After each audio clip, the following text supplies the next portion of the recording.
అందరికీ నమస్కారం అండి. ఈ రోజు మనం దావులూరి జయలక్ష్మి గారు రచించిన తప్పు అనే ఓ చక్కటి కథను విందాం. ఇక కథలోకి వెళ్దాం. ఉగాది వస్తోందన్న ఉత్సాహంతో పులకించిన వేప చిగిళ్లు పూతలు నవ్వుతూనే ఉన్నాయి. వసంతోదయానికి స్వాగతం పలికిన వల్లి మాలికలు ఆనందహేళ నృత్యం చేస్తూనే ఉన్నాయి. వాటి ఆనందాన్ని తిలకించిన సూర్యభగవానుడు ఉప్పొంగిపోయాడు. అందుకే తన వెలుగుల జిలుగులను మరింత హెచ్చించాడు. కాని ఆయన ఆనందాన్ని భరించడం, తట్టుకోవటం మాత్రం మామూలు మనుష్యులకు సాధ్యం కావటం లేదు. తహ్పురాల్లో ఉండేవాడికి వేడైనా చెలైనా వచ్చే కష్టం నష్టం ఏమీ లేదు. కాని పగలంతా బజార్లో పడి పనిచేసేవారికి మాత్రం ఆపసోపాలతోనే సరిపోతుంది. సమయం ఉదయం 11 గంటలవుతోంది.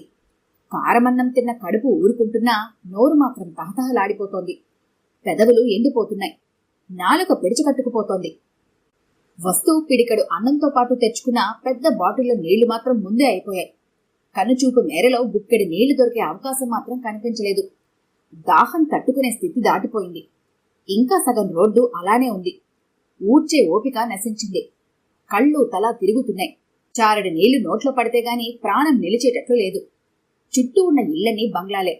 మహారాజులు పిలిచినా పలికే స్థితిలో ఉండరు. ఇంకా నీళ్ళిస్తారా? ఇడ్లీ బండున్నా నీళ్లు దొరికేవి, పాన్ షాప్ ఉన్నా నీళ్లు దొరికేవి. కానీ ఈ బజార్లో అలాంటి చిన్న చిన్న షాపులు కనుచూపు మేరలో కనిపించవు. ఏం చెయ్యాలి? ఆలోచనలతో హైరాణ పడుతోంది. అసక్తతతో ఆందోళన పడుతోంది. ఇంక ఏం చేయగలిగింది లేక ఏమైనా సరే గుక్కడి నీళ్లు ముందు తాగాలన్న తపనతో తహతహలాడింది రమణమ్మ. చీపురు ప్రక్కన పడేసింది. ఇని ఓపిక తెచ్చుకుని ఆ 4 బారల దూరం నడిచింది. గడప దగ్గర నిలబడి తలుపు కొట్టబోయింది. మళ్లీ సంశయం, మళ్లీ ఆశ, మళ్లీ సంశయం, మళ్లీ ఆశ. చివరకు ఆశే గెలిచింది. తలుపు తట్టింది. ఎవరూ పలకలే. 1 సారి, 2 సార్లు, 3 సార్లు అయినా జవాబు రాలేదు. అమ్మా, అమ్మా అంటూ లేని ఓపిక తెచ్చుకుని మళ్లీ పిలిచింది. జవాబు లేదు. తలెత్తి చూసింది. కాలింగ్ బెల్ కనబడింది. ఇంక ఊరుకోలేక గట్టిగా నొక్కేసింది. నిలబడలేక అక్కడే అలా కూలబడిపోయింది. పని పాట లేకపోతే సరి, ఓ వేలాపాలా లేదు. ఎవరో ఒకరు టపటపా నొక్కుతూనే ఉంటారు. నొక్కడమేగా, కష్టమేముంది? తడవకు తలుపు తీసేసరికి తాడు తెగుతోంది. వాళ్ళకే బాగానే ఉంటారు, నేను చస్తున్నా అంటూ విసుక్కుంటూ లోపల నుండి సుశీలమ్మగారు తలుపు దగ్గరికి వచ్చారు. భళ్ళున తలుపు తెరిచారు. ఎదురుగా రమణమ్మ. నువ్వటే? ఓసిని అఘాయిత్యం పాడుగాను. నువ్వు బెల్లకొట్టడమేనా? ఏ, మాకేం పనిలేదనుకున్నావా? లేకపోతే గడప దగ్గరే కాపలా ఉంటావనుకున్నావా? హవ్వా, ఎంత ఇదే నీకు? ఏం పోయే కాలం వచ్చిందట అంత అర్జెంటుగా గంట కొట్టడానికి? పూజా పునస్కారం చేసుకునేవాళ్ళం, మడి తడి ఉండమనుకున్నావా? వేలాపాలా లేకుండా ఇలా గంట కొట్టడమేనా అంటూ నాన్ స్టాప్ గా మాట్లాడే సుశీలమ్మగారిని చూస్తే అడగాలనుకున్న నీళ్లు కూడా అడగలేకపోయింది రమణమ్మ. తెల్లబోయి అలానే చూస్తూ ఉండిపోయింది. అది సరే, ఏమిటట ఆ రాజకార్యం? అఘోరించు అంటూ దీర్ఘం తీసింది సుశీలమ్మగారు. ఆవిడ మాటలకు కంగారు పడిన రమణమ్మకు నోట మాట కూడా పెగలటం లేదు. ఏమిటి తాపీగా పీఠం వేసుకుని కూర్చున్నావు? విస్తరేసి వడ్డిస్తాననుకున్నావా? లే, లేవకపోతే ఇంక వడ్డింపులు తప్పవు అంటూ వ్యంగ్య బాణాలు విసిరారు. రమణమ్మ అయోమయ స్థితిలో ఉండిపోయింది. ఏమిటి ఈ గడప ముందర ప్రాణాచారం? ఎందుకొచ్చావా ఏడువు అంటూ మళ్లీ విసుక్కున్నారు. నెమ్మదిగా లేచి నిలబడింది రమణమ్మ. నోరు పెగల్చుకుని కాసిని మంచినీళ్లు పోయిండమ్మా అని అడిగింది. ఆమె అడిగిన తీరు ఆమె దాహాన్ని చెప్పకనే చెబుతోంది. అయినా అదంతా గుర్తించే స్థితిలో లేదు సుశీలమ్మగారు. ఏమిటి, నీకు నీళ్ళివ్వాలా అంటూ ఆశ్చర్యపోయారు. హవ్వా, అడగడానికి నీకు మా ఇల్లే దొరికిందా? ఆచారం అనాచారం లేకుండా అడిగేయడమేనా? ఈ బజార్లో ఇంకా ఇల్లే లేవా? పోయి మరో ఇంట్లో అడుక్కో. అయినా ఆ చీపురుతో పాటు ఓ సీసా నీళ్లు తెచ్చుకోవచ్చుగా. బద్ధకం, పోయక చస్తారా అన్న ధీమ. నీళ్లు లేవు, గీళ్లు లేవు. పంపు నీళ్లు 10 బిందెలు తెచ్చి పెట్టాలా వచ్చిన వాళ్ళందరికీ వంచిపోయడానికి? వెళ్ళు అంటూ తలుపు వేయబోయారు. బయట అత్తగారి అరుపులు లోపలున్న సరోజకి వినిపిస్తూనే ఉన్నాయి. మళ్ళీ ఏమైంది? ఎవరి మీద అరుస్తున్నారు అనుకుంది. ఆ అరుపులు ఎంతసేపటికి ఆగకపోయేసరికి ఎవరా వచ్చింది అని బయటకొచ్చింది. బయట రమణమ్మ తల వంచుకుని నిలబడి ఉంది. ఓ రమణమ్మ, నువ్వా? ఏమిటిలా వచ్చావు అంది అభిమానంగా. సరోజకు రమణమ్మ నిజాయితీ మీద, పని మీద, శ్రద్ధ చూపడం మీద అభిమానం కలిగింది. అది పెరుగుతున్నదే గాని తరగటం లేదు. రమణమ్మ ఆ బజారును ఓడ్చటానికి వచ్చిందంటే వీధులన్నీ అద్దంలా ఉంటాయి. మామూలుగా శుభ్రంగా ఊడుస్తుంది. గుంటల్లోనూ గోడల పక్కన పేరుకుపోయిన కాగితాలను ఏరి మరీ తీసేస్తుంది. ఎవరన్నా చూస్తే ఒక రకం, చూడకపోతే ఒక రకం పనిచేసేవాళ్లు ఎక్కువ. వీధులు ఊడ్చినా చీపురు అటు ఇటు 4 బారులు వేసేవాళ్లు ఎక్కువగాని ఇలా రమణమ్మలా బాధ్యతగా పనిచేసేవాళ్లు చాలా తక్కువ. అందుకే సరోజకు రమణమ్మ పని నచ్చుతుంది, రమణమ్మను మెచ్చుతుంది. ఆ అభిమానమంతా సరోజ మాటల్లో వ్యక్తమైంది. ఈ ఎండకు గొంతెండిపోయిందమ్మా, కాసిన మంచినీళ్లు అడుగుదామని అన్నది. అయ్యో అలానే తెస్తానుండు అంటూ లోపలికెళ్లి చెంబుతో మంచినీళ్లు తెచ్చింది. ఎండలు మండిపోతున్నాయి, ఎండలోనే కదా పని, ఎంత దాహంగా ఉందో తాగు అంటూ చెంబు అక్కడ పెట్టింది.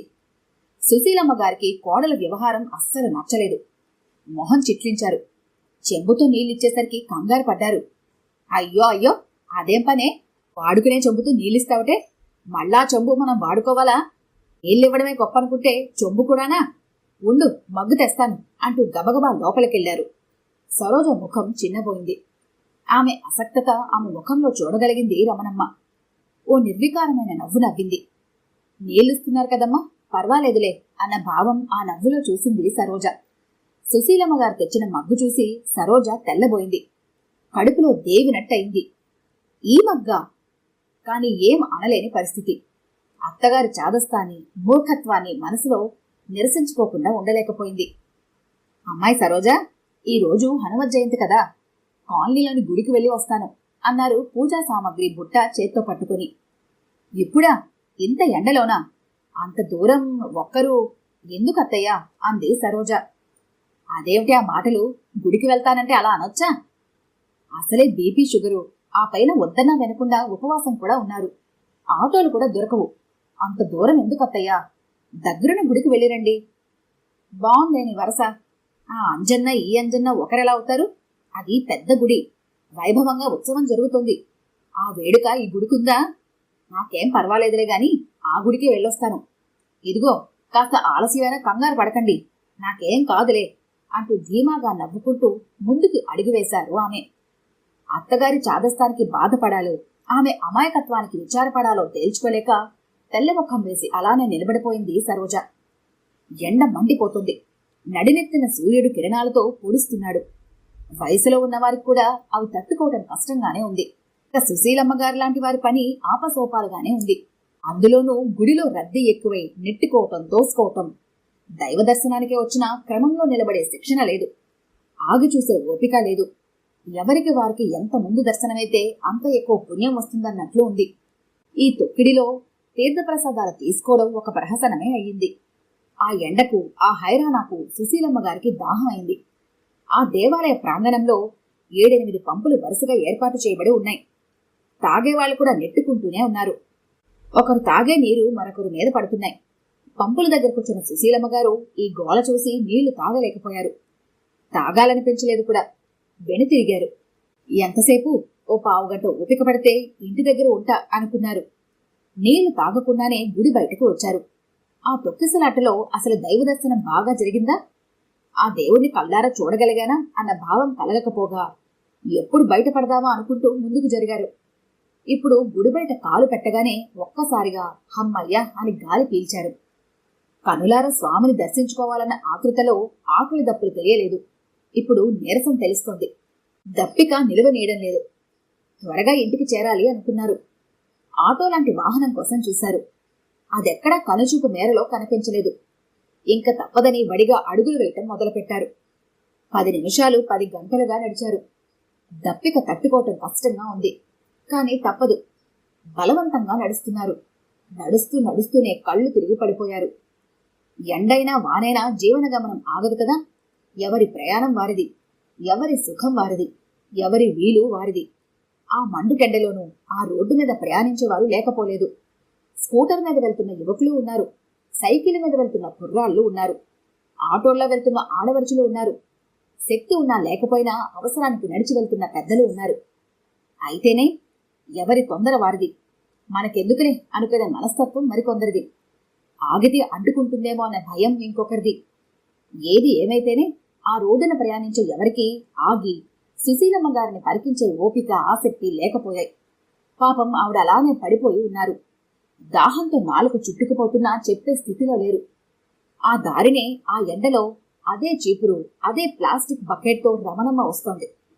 పడిపోయిన ఆమెను చూసి, అయ్యో ఎవరో పడిపోయారే అని ఆగింది. దగ్గరగా వెళ్లి చూసింది. సుశీలమ్మగారు. అమ్మ ఏడ పడిపోయిందేంటి?